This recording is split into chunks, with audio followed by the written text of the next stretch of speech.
storytelling, I think, like I said, I'm a scientist and an academic and I love data, but that passion to be able to share information has been ignited through this process.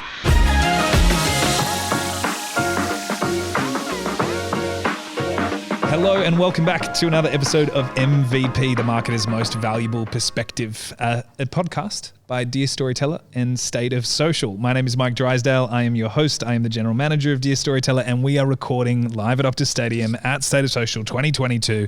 And for the next 20 minutes, we are going to be deep diving into the most valuable perspectives of none other than Holly Ludeman. Holly, welcome to the show. Thank you. I had the pleasure of sitting down and watching your talk yesterday. It is a journey that I am familiar with, naturally. Kind of like state your bias or something like that at the beginning of a podcast. Holly, you did a lot of your work with the Livestock Collective, which is what it was called back then. It's changed its name now, right? We're still the Livestock Collective. We're in a process. Yeah. But you did a lot of that work with Dear Storyteller's sister agency, Lush, the content agency. And at the time, it came out of like a fundamental need. It was not a nice to have. It was almost an existential crisis. Absolutely. Crisis event that drove my passion for animal welfare. And I'm a veterinarian. Let's put that out there. I'm not a marketer or a social media expert at all. So This is a really different event for me to be at, a really different audience to talk to. But I think there's learnings from what we did with Lush and other consultants that are really valuable for other people in this space to hear.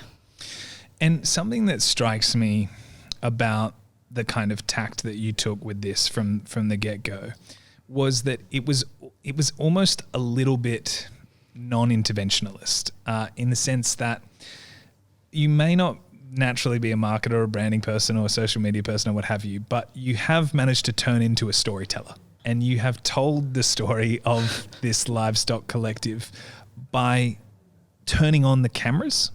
And you talked about it in the sense of like there was a void of information. And something that I think is really interesting about what you did was that the content that you captured, there was no steering that was like awfully like hands-on, like let's show you this, let's show you that. It was very much like do less, just show. Just turn on the cameras, roll, and let the story kind of take care of itself. Yeah, and I think even just that first blog I did, that care and that passion comes through in agricultural people. You don't need to get them to say what you want them to say. You just need to ask them the right questions. And I think that storytelling, I think, like I said, I'm a scientist and an academic and I love data, but that passion to be able to share information has been ignited through this process. And then getting other people to do that has been really inspiring. Like just asking a truck driver and a shearer, just tell me why you do what you do, why you care about what you do. And that really resonated with the audiences, I think, in a way that, like you said, there was no information available. So it was pretty easy to fill that void. But also now I think, like you said, turn the cameras on, an open book can't be rewritten. Whereas at the time of starting this project, the book had been written for us and it was awful. Yeah, I think that's such a fascinating point to kind of pass, because there's this, it's something that we've come up with time and time again when we've talked to clients, and one sort of specific client that I can think of where there's a conversation around like water cooler chatter. And this was a cultural conversation that we were having. And the idea was that it's like, well, if people are talking, they're just being commercially immature. They just don't understand the pressure of what we're talking, why we can't share with them the information that we're sharing with them. And I asked him, are you sharing all the information that you can? Because at the end of the day, those conversations are going to happen, and they are happening. The only difference is you don't have a voice. You can be part of it or not. And absolutely. In the agricultural industry, some of these conversations were happening without the industry having a voice. And so that's a really dangerous place to be. And I don't think it's authentic if it comes from like that industry policy body either. And that's possibly why this was so effective and had the movement that it created, was because it authentically came from grassroots people sharing their stories. And, while some of the footage ended up being professional, there was still those kind of real authentic personal experiences from people, a truck driver talking about why he does what he does. it's crazy to me to think that yes, some of the footage was professional, but then what you did was you taught a man to fish. You probably some people that really know how to fish too, but you brought them in and you trained them and you ran workshops sort of with Lush and others, I'm imagining as well, where you got them in the position where they could have their own voice as well. And for, I guess, like, there's something so fundamental about that. It doesn't seem like something that is naturally kind of, it's like, oh, who doesn't know how to post on social media? Well, most people. Yeah. And I think having the confidence to tell your story, whether it's around a dinner table, on social media, writing an opinion piece, talking at a school. Like I, became, I suppose, through this journey, passionate about empowering the supply chain. As passionate I was about, I've got to, create this content and website and, momentum of the Livestock Collective. It was about, well, I want 1,000 of me around the country, and maybe it'll be 10,000 that have the confidence to share their stories. And you have created that in some ways, right? Like this ag influencer kind of market has almost become a cottage industry. Yeah. Can you tell me about a couple? I know you mentioned a couple, but like talk about sort of what they've managed to accomplish in this short space of time?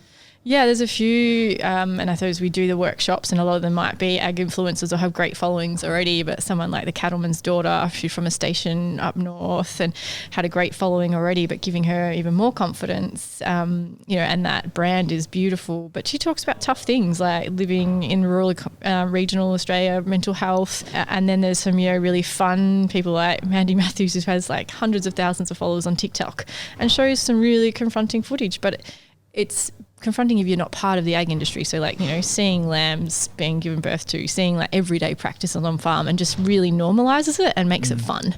Yeah. And I think that kind of links back to, was it Fernando, our first talker, like make cool shit. Like, yeah. And ag can do that. I was literally about to bring him up because that idea of F1 Drive to Survive, which we saw in the first keynote at Status Social this year, so much of that is that every race car driver became a character. Yeah. And we suddenly had a level of investment in those characters. We wanted to know where they were going to go next, what they were going to do. And it's like, for our entire history, right? Like Australians have had a mythology around the Bushmen, the Ned Kellys. Exactly, of the world. Yeah. And that was my passion, was like, I want a livestock agent, a truck driver, a shearer to have that personality for someone in the city to like feel connected to what their jobs are, because they're these unsung heroes of the bush that make our communities tick. Yeah. And I think outside of the history books, you've got movies, you've got these kind of scripted character portrayals, actors that have played them, but we haven't really had straight up access to these real life characters in the setting that we're most used to now, which is real people telling real stories. Yeah. And I really related to that first keynote speaker too, about the old school mentality of, we don't need to use social media. We don't need to engage with the young people. And I mean, like that, I was pulling my hair out with that for years. And I mean, I was just a veterinarian and a service provider, but could just see that we were so behind in the communication space. And I think after a leadership workshop, you're right, like here I am, this analytical, data-driven based person, and my personality type actually puts me as this kind of innovative, strategic person. So now I'm doing communication work. I love it, and it's ignited this passion that I want to do more of. So I suppose out of that crisis, it's definitely been a personal journey. I love that. And it's also, in doing that, what Eccleston did and what some of these old white-haired white men that sort of stood up to you at the beginning and said, this isn't going to work, we're not interested, is they isolated themselves and they took themselves out of the conversation. And then I think what really is interesting about that as well, from to quote another sort of very well-known public figure, Brene Brown, she says, one of my favorite quotes of hers is, people are hard to hate close up. Yeah. And these guys weren't close to anyone, so they were easy to hate. Yeah. But then when you put yourself there, you get vulnerable, you get on camera, you share your story, suddenly you're a bit closer. It's a bit harder to go out of hand, black and white. I just don't. That's really true. And I think once I was brave and showed that vulnerability and didn't ask for permission though, and kind of went forward with this project. A lot of those critics that would have probably spent too long around the board table thinking about whether to approve this were then the biggest supporters. So I think they were scared, and get on with a legal business. We shouldn't have to talk to people in the general public like this is regulated industry that's legal, but that's not good enough anymore. Like, I suppose ethical social governance is and provenance of products is really important to people. And I think our election and what the community cares about has shown that. Yeah, social license to operate, Absolutely. Right? It's become an enormous thing. What drives trust and acceptance in an industry, and industries can't stop listening. They're constantly looking at that trust wheel going, what's next? 100%. We're going to jump into our quickfire questions in just a second. Okay. But the one thing that I kind of wanted to ask before we did was, throughout this process and in your workshop yesterday, you put on the sound of the ticking clock. My nightmare. Yeah. That sound of 60 Minutes is calling, or A Current Affair, or what have you. Took me so long to get that sound card. What's the process? I was like, how do I download it off YouTube? And I couldn't do it. So then I had to turn a Zoom on my own, and I just recorded it, and then I took the audio, and then I'm not sure if that's legal. I love it. We won't tell anyone. It's fine. It's fine. The question that I wanted to ask was, what was the scariest part of all this? Was there a single moment that you could think of where you gritted your teeth the hardest, or you thought, this is the part where I could just back out, I haven't fully committed yet, or what was it? I think when I released the first blog after working with Lush, I walked into your office and said, just follow me to the Middle East. And then I released that blog to 200 politicians, media, and then had the biggest media scrum. I was like, this is the end of my career. This is like the end of, the industry can come and go, but I'm putting myself completely front and center. And that was petrifying, to say the least. You guys gave me some good skills, so thank you. But I think out of that fear, just the people that then stood up beside me was, I suppose, the silver lining. Yeah. Of everyone going, now we'll stand strong together. Oh. And we had the Justice League. I just got hairs on the back of my neck. I mean, I thought of Avengers Assemble, so, different properties, same feeling. But no, that is really awesome to sometimes you need a leader, and you need somebody to step out in front of the line and say, not on my watch. And that is a terrifying experience. Oh, yeah. But to have the other people step up and Avengers Assemble or the Justice League happens. Give them the confidence. And now looking back, that's what the bravery at the time, which at the time I thought I was stupidity, but that bravery allowed other people to feel confident to stand stronger together. I love that. What is it like communicating a brand platform that has a very loud opposition? It's interesting, there's a lot of faceless trolls in the opposition, which I think have just lost traction recently. And maybe it was COVID, or I think, that online farm that, invaded people's properties and things that, there was then changes in legislation to stop. So I think there's coinciding with our growth and authentic sharing, activist organisations, freedom of speech is absolutely what I believe in, but the way they've gone about it hasn't been as acceptable. It's definitely had its challenges, and allowing the people we support to have the skills if they find that challenging, because it is really confronting if you get a young person on social media that then gets attacked by an activist. So we've done a lot of work on making sure people have the skills to deal with that themselves as well. Yeah, I think there are, one of the good things about communities like Reddit, for instance, is that there is that self-regulating community, right? And they don't really stand for at least the violent stuff. It's like, yes, debate, yes, information, but when it's attacks, that's when... Yeah, and I think we've been really clear on that culture that we expect. And now the supply chain comes out to back for everyone. Like there's... at one point in time, no one would share anything on Twitter. No one put anything on Instagram that they were even part of the industry. I remember something that impacted me. Another veterinarian said, they would never even tell other people they worked in the industry. And I was like, no, I want to change that. We're impacting animal welfare around the world. Be proud of it. Yeah. But call out the things that should be done better. and, be part of the conversation. And you did make the point as well that you also sometimes police the ag side of things as well. Absolutely. Yeah. I think that unacceptable behavior, it doesn't matter what side it's on. Yeah. I think we should call that out. If you wouldn't have that conversation over the phone or face to face, then, I don't think it should be on social media either. Really incredible to have somebody that is willing to be that bastion and be that light bearer and sort of try to say like, hey, we're better than this. This is how we act. This is how we don't act. I think that's pretty special. Let's go quick fire. Where do you go to learn more about marketing? I'm gonna say marketing because you are learning about marketing. So where do you? I thought that was such a dirty word when I started. I'm just gonna put it out there. I was like, marketing. Yeah. Well, I think I've gone to experts. Like I've gone to Lush. I've gone to other consultants to go like, what is the best way to communicate? What platform should we be using? And I really like that one-on-one. I need someone to explain it to me. Like, yes, you can Google it or you can go to like podcasts or YouTube, but I needed that one-on-one to understand it myself. That's really validating for some people. I think that is part of the process. This is probably one that you can definitely answer because of the ag world. What's a small brand that you love and why? Ooh, so many.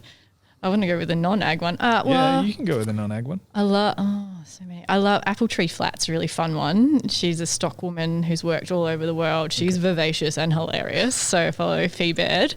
Apple Tree Flat, and they do like kerchiefs. So in the country, like you get this burnt bit on your neck. So you wear the kerchief and you can pull it up when it's dusty. And she makes shirts and bespoke, country wear. But also works on a vessel as a stock woman, works in markets helping with animal welfare. Love that. And she's amazing. But also, so many. Maybe we'll get some more later.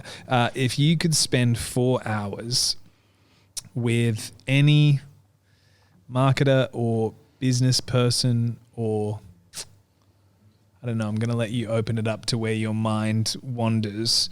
But in the world, who would you choose and why? I'm going to go one non-ag. I'm just like the biggest Camilla fan. I would love to go meet with her marketers.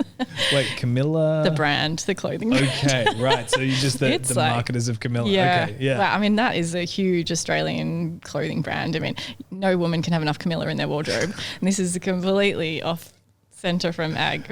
I love this fangirl moment. But that's really cool. Has these like out there I suppose patterns and colours that, I feel happy when I wear that stuff, and I would love to meet her. I mean, her business model has been amazing. I love that. What's an emerging trend in your industry that you think is going to be highly influential over the next 10 years? I think in agriculture, it's provenance. Like, I think the next generation or even now, we want a QR code that tells us where things have come from, how they've been made, what the, ESG of those companies is. Yep. Like that trend is not going away. And if we're not listening to that in whatever food fibre is being produced, you'll be left behind. This question is almost tailor-made for you, Holly. It says, has a major public opinion recently flipped where you felt marketing or communication played a crucial role? Could you tell us, maybe just tell us a little bit about what the outcomes of the work that you've done has achieved? Yeah, I think your activist organisations had a lot of power and created huge regulatory, political, public outcry. And I think we've been able to change the narrative, change the conversation, allow people to have informed decisions, take the pressure off political, regulatory narratives and as we said, just open up, turn the cameras on. I like it. Yeah. Last question. It's a two-parter. When you think about the term prized possession, what's the first branded thing that comes to mind? And just while you're thinking about that, do you remember a specific ad or piece of marketing that convinced you to buy it? This is probably, quintessential ag. The R.M. William boots are, that. Good answer. I got my first pair when I was 21 and I, worked so hard to get them and I've still got them.